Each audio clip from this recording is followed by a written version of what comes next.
কি কারণে করবে? আল্লাহ রাব্বুল আলামিনের নবী বলেন হুমা জান্নাতুকা ওয়া নারুকা। হে দুনিয়ার মানুষ, হে আমার উম্মতেরা, শুনে রাখো, শোনো, তোমরা কেন তোমাদের পিতামাতার তোমরা কেন করবে, কেন সদাচরণ করবে? শুনে রাখো, হুমা জান্নাতুকা ওয়া নারুকা। কেননা তোমার মা বাবাই তোমার জান্নাত এবং তোমার মা বাবাই হচ্ছে তোমার জন্য জাহান্নাম। তোমার মা বাবা তোমার জন্যই জান্নাত এবং তোমার মা বাবা তোমার জন্যই জাহান্নাম। তুমি যদি চাও তাহলে তুমি জান্নাত তোমার মা বাবার কাছ থেকে হাসিল করতে পারবে, আর যদি তুমি না চাও তাহলে এই তোমার মা বাবার অসন্তুষ্টির কারণে তোমাকে জাহান্নামে যাওয়া লাগবে। আল্লাহর নবীর কাছে একজন সাহাবা এসে বলেন, মান আহাক্কু বিহুসনি সাহাবাতি ইয়া রাসূলুল্লাহ। ও নবীজি, আপনি বলেন মান আহাক্কু বিহুসনি সাহাবাতি ইয়া রাসূলুল্লাহ। ও নবী, আমার কাছে সবথেকে দুনিয়ার মধ্যে ভালো আচরণ পাওয়ার অধিকারী কে রাখেন? আমার কাছে সবথেকে দুনিয়ার মধ্যে মানুষ রয়েছে, আমার বন্ধু রয়েছে, আমার বান্ধবী রয়েছে, আমার দুনিয়ার অনেক আত্মীয় মানুষ রয়েছে। ওই আত্মীয়র মধ্যে, ওই বন্ধু বান্ধবের মধ্যে আমার কাছে সবথেকে বেশি সদাচরণ পাওয়ার অধিকার রাখে কে? আল্লাহর নবী বলেন ক্বালা উম্মুকা, ক্বালা উম্মুকা। হে বান্দা, হে সাহাবী, শুনে রাখো, ক্বালা উম্মুকা, তোমার মা। আবার জিজ্ঞাসা করে ওই সাহাবী, সুম্মা মান, এরপরে কে? আবার আল্লাহর নবী বলেন ক্বালা উম্মুকা, তোমার মা। সাহাবী, শুনে রাখো, তোমার মা। আবার ওই সাহাবী জিজ্ঞাসা করে এরপরে কার? এরপরে কে হক রাখে? ওই সাহাবী, আল্লাহর নবী বলেন ক্বালা উম্মুকা, ক্বালা উম্মুকা, ক্বালা উম্মুকা। তিনবার আল্লাহর নবী উম্মুকা উম্মুকা বললেন যে তোমার মা, তোমার মা, তোমার মা, তোমার মা তোমার কাছে দুনিয়ার সবথেকে সদাচরণ পাবে। এরপরে আল্লাহর নবীকে জিজ্ঞাসা করা হল সুম্মা মান, এরপরে কে সম্মান পাওয়ার অধিকার রাখে? আল্লাহর নবী বলেন ক্বালা আবাকা, এরপরে তোমার বাবা। আল্লাহর নবী তিনবার এই হাদিসের মধ্যে বলেন ক্বালা উম্মুকা, ক্বালা উম্মুকা, ক্বালা উম্মুকা। তিনবার বলার কারণ কেন? তাফসীর ইবনে কাসিরের মধ্যে এসে তাফসীর যারা হাদিস বিশারদ তারা বলেন যে আল্লাহর নবী তিনবার বলার কারণ হচ্ছে এটাই যে একজন মা 10 মাস 10 দিন ধরে গর্ভের মধ্যে রাখে, তার বাপ রাখে না। এর কারণে আল্লাহর নবী মায়ের মর্যাদায় গুণ বাড়িয়ে দিলেন বেশি। 10 মাস 10 দিন ধরে মা আমার গর্ভের মধ্যে রেখেছে। এই মা 10 মাস 10 দিন ধরে পেটের মধ্যে যন্ত্রণা সহ্য করেছে। একজন সন্তান যখন গর্ভের মধ্যে আসে, কতই তার মা যখন খাওয়ার জন্য প্লেটের মধ্যে যখন হাত বাড়ায়, ওই সন্তান পেটের মধ্যে লাথি মারে, মা কান্নাকাটি করে, মা চিৎকার করে খাওয়ার থালিটা দূরে ফেলে দিয়ে ওই সন্তানের বেদনায় আঘাত পেয়ে মা খাওয়া ছেড়ে দিয়ে 10 মাস 10 দিন ধরে, একদিন নয়, 2 দিন নয়, 10 দিন নয়, 10 মাস 10 দিন ধরে ওই মা গর্ভের মধ্যে ওই সন্তানের অত্যাচার সয়েছে। আল্লাহর নবী বলেন এর কারণে আমার মায়ের মর্যাদা 1 গুণ বাপের থেকে বাড়িয়ে দেওয়া হলো।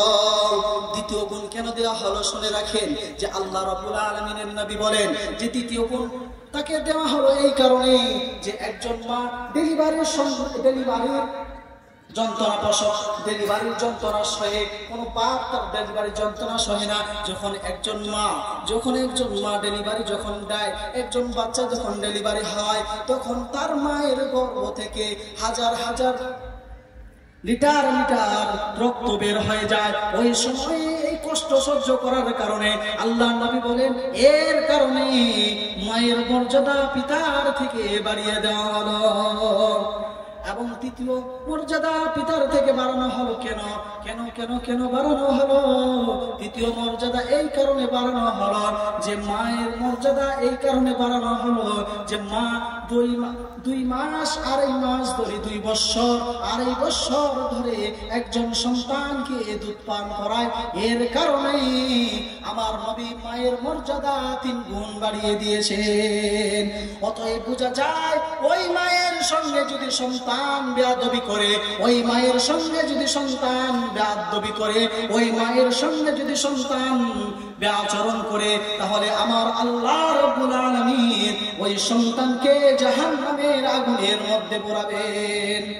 আল্লাহর নবী মায়ের মর্যাদা গুরুত্ব বোঝানোর জন্য বলছেন যে আল্লাহর নবীর জামানায় আল্লাহর নবীর জামানায় ইয়ামান প্রদেশ থেকে একজন ব্যক্তি, একজন সন্তান হজের মধ্যে যাবে।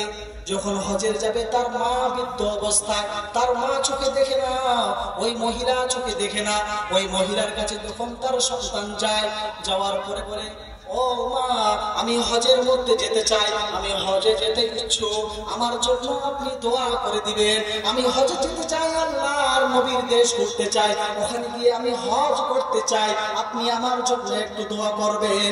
আল্লাহর নবী ইয়ামান প্রদেশের এক যুবক তার মায়ের কাছে যখন এই বিনতি জানায়, তার মা বলে, ও আমার সন্তান, তোমার বাপ যেই দিন দুনিয়ার মুখ থেকে চলে যায়, আমি বৃদ্ধ হয়ে গেছি, আমি আর কোনো বিবাহ করি নাই, আমি বিধবা হয়ে গেছি। এর কারণে আমি আল্লাহর ওই দেশে মক্কার নগরীতে যেতে চাইছিলাম, কিন্তু আমি যেতে পারি নাই। তোমার বাপ বেঁচে ছিল না, আমি কার সঙ্গে যাব? আমার মাহরাম ব্যক্তি ছিল না, তাই আমি যেতে পারিনি। আজকে সন্তান তুই হজে যাবি, আমার ইচ্ছাও যে আমি হজের মধ্যে যাই। ওই সন্তান মায়ের কথা ফেলতে পারে না। ওই সন্তান, ওই জামানার মধ্যে গাড়ি ছিল না, প্লেন ছিল না, মোটর সাইকেল ছিল না, বাইক ছিল না।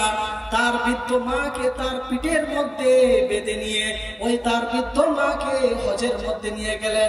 এরপরে হজের সমস্ত কার্যকলাপ সেরে মুজদালিফায় গেলেন, আরাফায় গেলেন। সমস্ত হজের সমস্ত নিয়ম কানুন পালন করে সমস্ত হজ কমপ্লিট করার পরে আমিরুল মুমিনিন খলিফাতুল মুসলিমিন হযরত উমর রাদিয়াল্লাহু তাআলা আনহুর কাছে যায়।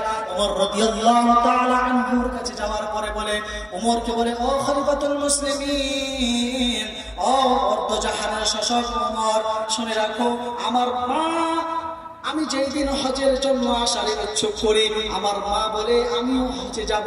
আমার মাকে আমি বৃদ্ধ মা, আমার মা চোখে দেখতে পাই না। আমার মাকে আমি বেঁধে, আমার পিঠের মধ্যে বেঁধে নিয়ে হজের সমস্ত কার্যকলাপ করার পরে, হজ করে নেওয়ার পরে আমার মাকে আমি হজ করিয়ে দিয়েছি। এই কষ্টটা যে করেছি, আমি কি আমার মায়ের ঋণটা কি শোধ করতে পারলাম? আমিরুল মুমিনিন খলিফাতুল মুসলিমিন রাগান্বিত হয়ে গেলেন। রাগান্বিত হওয়ার পরে আমিরুল মুমিনিন খলিফাতুল মুসলিমিন ওই যুবককে রাগান্বিত অবস্থায় বলেন, হে যুবক, তুমি কিভাবে বলতে পারো যে তুমি তোমার মায়ের ঋণ শোধ করে দিয়েছো? তুমি কিভাবে বলতে পারো যে তুমি তোমার মায়ের ঋণকে শোধ করে ফেলেছো? তুমি এই হজ তোমার মাকে করালে, এই কারণে তুমি তোমার কি মায়ের ঋণ শোধ করে ফেলেছো?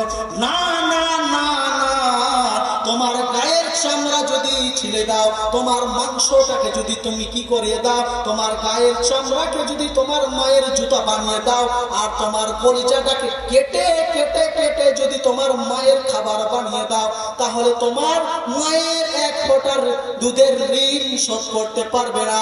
আমিরুল মুমিনিন খলিফাতুল মুসলিমিন অর্ধজাহানের শাসক হযরত ওমর রাদিয়াল্লাহু তাআলা আনহু রাগান্বিত অবস্থায় ওই যুবককে বলে, এ যুবক, তুমি তোমার মায়ের ঋণ, এক ফোঁটা দুধের ঋণ শোধ করতে পারো না। ওই মাকে তুমি কি করতে পারবে না? ওই মায়ের ঋণ তুমি শোধ কোনোদিন করতে পারবে না। ওই মা বাবা আজকে বেঁচে আছে। ও যুবক, তুমি তোমার মা বাবার তুমি খেয়াল রাখো না। তুমি আজকে তোমার মা বাবার মর্যাদা বুঝতে পারো না। যেই দিন তোমার মা বাবা দুনিয়া থেকে চলে যাবে, সেই দিন বুঝতে পারবে যে মা বাবা কত বড় মূল্য। এই মা বাবা কত বড় মূল্য জিনিস ছিল দুনিয়ায়, সেই দিন বুঝতে পারবো। যেই দিন মা বাবা দুনিয়া থেকে চলে যাবে সেই দিন আমরা বুঝতে পারবো। অতএব আল্লাহ রাব্বুল আলামিন যে সন্তানকে এখন অবধি মা এবং বাপ দাদাদের বেঁচে আছে, আল্লাহ সুবহানাহু ওয়া তাআলা আল্লাহ রাব্বুল আলামিন প্রত্যেক সন্তানকে তার মা বাবার খেদমত করার তৌফিক দান করুক। প্রত্যেক সন্তানকে তার মা বাবার সদাচরণ করার তৌফিক দান করুক। প্রত্যেক সন্তানকে তার মা বাবার হেফাজত এবং তার দায়িত্ব নেওয়ার তৌফিক দান করুক। সকলে বলি আমিন। ওয়া আখিরু দাওয়ানা আলহামদুলিল্লাহি রাব্বিল আলামিন। আসসালামু আলাইকুম।